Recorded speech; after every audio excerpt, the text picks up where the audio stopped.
Hi, I'm Dr. Boyce Watkins. Welcome to Financial Lovemaking. This is where we talk about love, life, money, and everything in between. I am here with my buddy, partner, and co-host, the entertainment director at Ebony Magazine, Miss S. Tia Brown. How you doing today, Tia? I'm doing well. We've been chatting, guys, about what a lot of people have been buzzing around over the last few days. Nick Cannon and Mariah Carey. Is the split official? That's what everyone's wondering. And for you guys who don't know, Nick Cannon is a pop star slash rapper slash entertainment budding mogul. And Mariah Carey is a diva. And a lot of folks were surprised when they got married in 2008 after dating for only like a few weeks. They jumped the broom, got hitched, and they seemed to have a very unlikely but successful match for quite some time. There were always jabs in Nick's direction, calling him Mrs. Carey because she's worth $500 million. But they took it like pros, and they did a lot of fun family things together. But now people are saying that it just didn't work, and the main reason is that Mariah seems very displeased with Nick's behavior in the public eye. Now, we know Mariah came out during a time when celebrity weeklies and tabloids and, internet shows and all of that weren't as popular as they have been during the last decade. So she was allowed to really build her career, controlling a lot of things that came out. And, Nick is a little bit younger. He's 33, she's 45, and he really likes to capitalize on talking. Well, it seems like his mouth has gotten him into a lot of trouble. One of the things that they're saying that his wife is upset about is that he talked a lot about the other women that he dated. One in particular, Kim Kardashian, Hollywood's famous girl to bang, right? The most infamous ex-girlfriend that anyone could have. Not to say that that girl has been around. I think I might be the only black man in America who's not dated Kim Kardashian. Hey, what's up with that? I'm kidding. I don't. Cause she's not my type. So I think what people forget is that when you're in the in crowd in Hollywood, everyone is dating everyone. Her dad was a very well known lawyer. Those kids go to the same high schools, the same junior high schools. They party at the same places, and so they kind of grow up together. So apparently he dated her, in between her first and second marriage, and this was before he was with Mariah.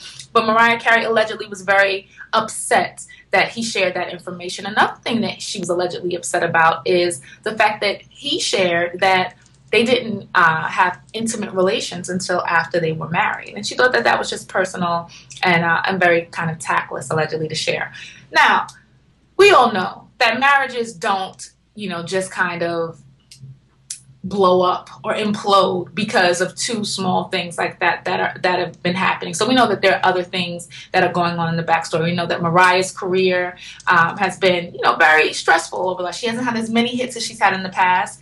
They have twins who, it was a very challenging marriage for, pregnancy for Mariah Carey. The twins are about 3, 4 now. We know that Nick Cannon has had a lot of health issues over the last 2 years, specifically with something in the lupus family, and he had a big scare, and he's also been working a lot.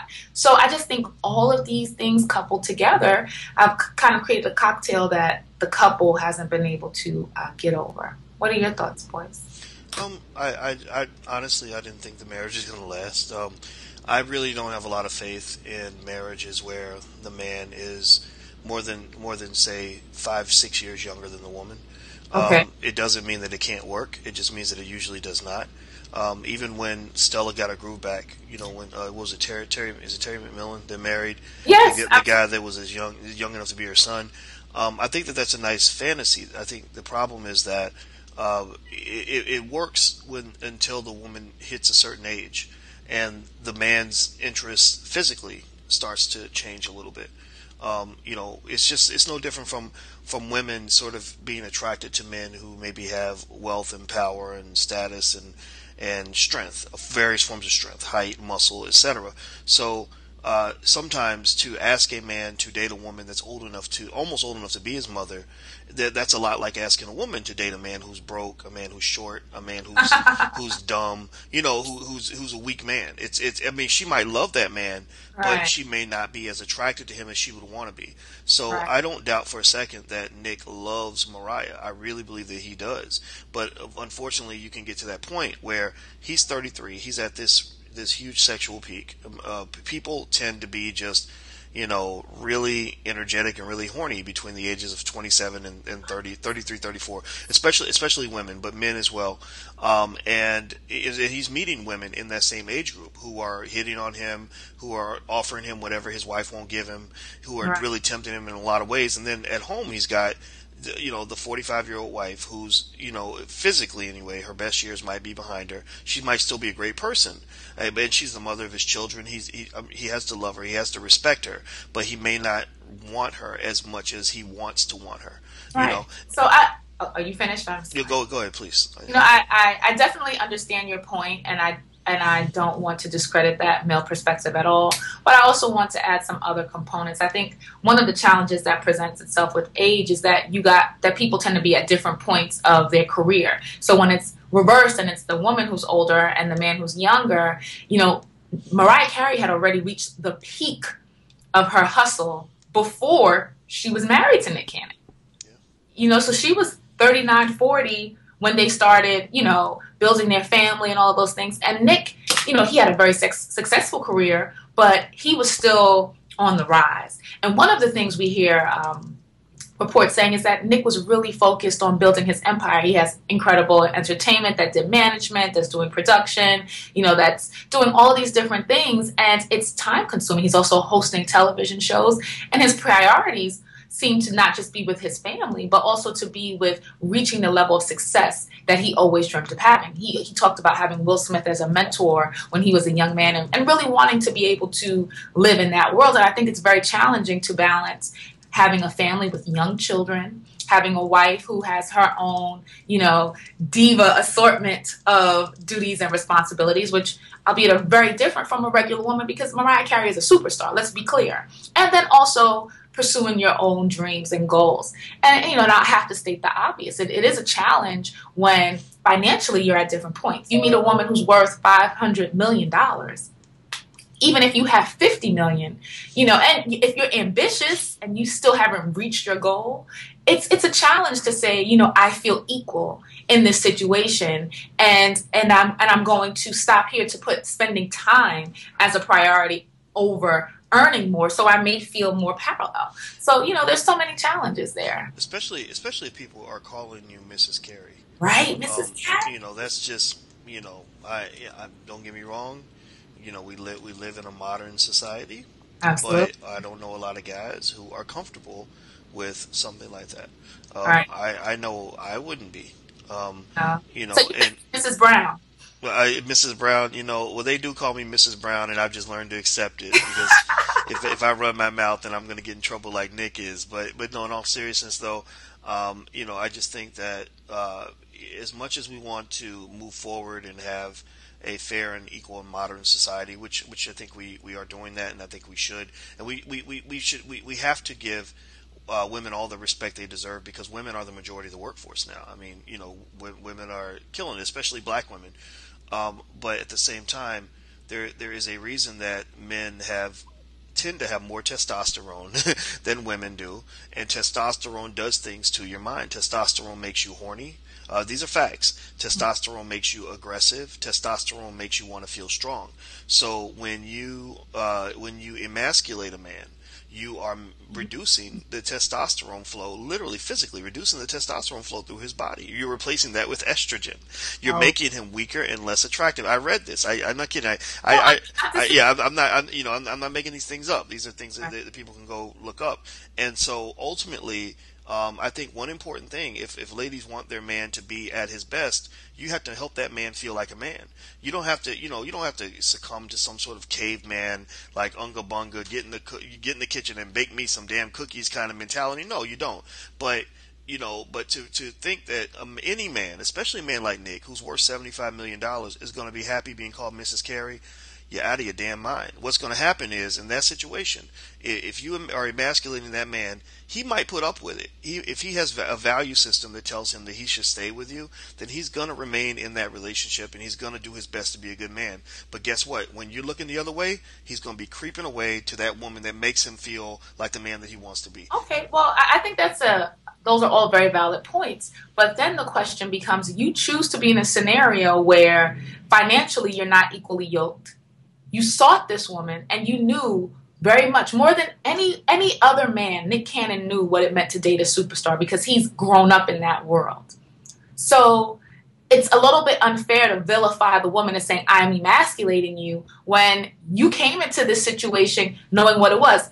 I have no idea in terms of interaction how Mariah dealt with her husband or estranged husband. But let's say, we leave that aside. Financially speaking, we're saying alone it's emasculating, but he chose that situation. And so it's just so unfair for people to say, oh, as a woman, you have to ascribe to all of these things, when the real problem is we can't enter into contracts that we know are stacked against us. So if you won't be comfortable in a situation where, your wife is making more money. And again, this is all projection in terms of their personal situation, but theoretically, we're talking big picture. It's not fair to do that. And I think one of the things that happened for Nick is that I think dating someone like Mariah has really given him a lot of drive. Because even though he's always been ambitious, you can see in the last few years, he has kicked it up tremendously. Yeah, and I agree. And I think that, and let's be clear, Mariah is not the one calling him Mrs. Carey. It's everybody else. Right. So you can't blame Mariah for that. Society emasculated him. Right. Well, the thing is, I don't even know if he felt emasculated or not, but I do know that I was shocked. I wouldn't be surprised, to be honest with you, if this was a career move for him, because this was the kind of relationship that no one expected. Nobody expected, at that time, a little scrub like Nick Cannon. I mean, what was he? 27 years old, 26, to end up with a woman like Mariah Carey. It was just the odd couple from the very beginning. But you assume that they figured out how to make it work, and it was what it was. But what you noticed was that his status, continued to slowly rise as a result of this marriage. And Absolutely. You can't help but wonder if this was just a strategic move, similar to even Terry McMillan when she talked about when she got her groove back. I hope I'm not saying the wrong person. When she got her groove back and dated the 20-year-old, he saw this as an opportunity to be in a relationship that would give him, access to things he couldn't have before. Same thing with Star Jones. I think she was married to the guy Al what's his face, and and there were the issues with him, and so ultimately I think that what powerful women have to understand is that for generations, for since whenever, women have seen marriage to certain men as opportunities to improve their lives. Not all women, but some women. And now when you have powerful women, you're going to see the reverse. And what's interesting though sometimes is that you see some situations, not all, where it seems that women aren't used to that. Yeah, see, I think men, we're kind of groomed and accustomed to the idea that someone might come along and want you for your money or want you for your status. I don't think women are used to that. So when you see Star Jones, for example, who is literally throwing a hissy fit over, not Star Jones, I'm sorry, The View, Sherry Shepherd, who's throwing a hissy fit. He set me up. He just wanted to have the baby so he could get my money. He did this. He did, and then there was another divorce like that too, where I know not a divorce, but the lady from Real Housewives, Candy, what's her name, who said, I refuse to pay alimony to a man.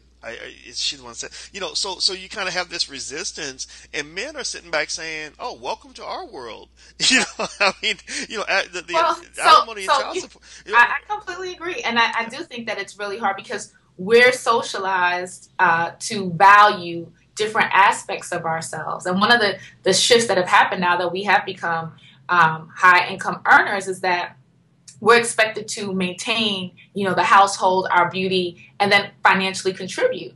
And sometimes that contribution is more, and people are like, hey, if you're earning more, let's use the law to our advantage, just the same way that ladies do. So, it's really a challenge. I guess in parting, my thing is I would hope that wasn't Nick's intention, and you try love and you hope for the best, and if it doesn't work out, it doesn't work out.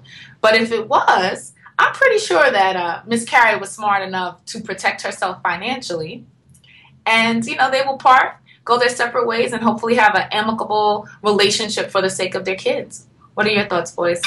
Well, I agree. I think that you have to put the kids at the top of the priority list. Right. And let's just be real. Most celebrity marriages don't last. And so this isn't a surprise. Really, the big surprise here is that they lasted for 6 years, which says that they Wow. really pushed it. I mean, a 6 year relationship. See, a lot of people don't understand. 6 years is a long time to be with one person. And when people get married, think about this. A lot of people get married, and the longest relationship they've ever had is maybe a year, maybe two, maybe three, maybe four. They don't understand the difference between being with somebody for 4 years and being with them for 40. It's a whole different Absolutely. universe. And you know, Absolutely. and one of my friends called me. I remember she had a little boyfriend next to her husband, and I said, so I asked her. I said, so why are you cheating on your husband? Is he a bad man? She said, no, he's fine. I said, is he bad in the bedroom? She said, no, he's great. I said, so why are you doing this? I'm looking for the deep complex story. She said, because I've been with the same man for 15 years and it's driving me crazy.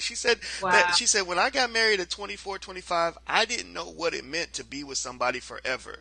Forever, ever, forever, Forever, ever, ever. Right, right. So people gotta understand, marriage is forever, and and the and I think people, there's talk about like things like marriage leases, where you can do 5 years and then decide if you want to re up.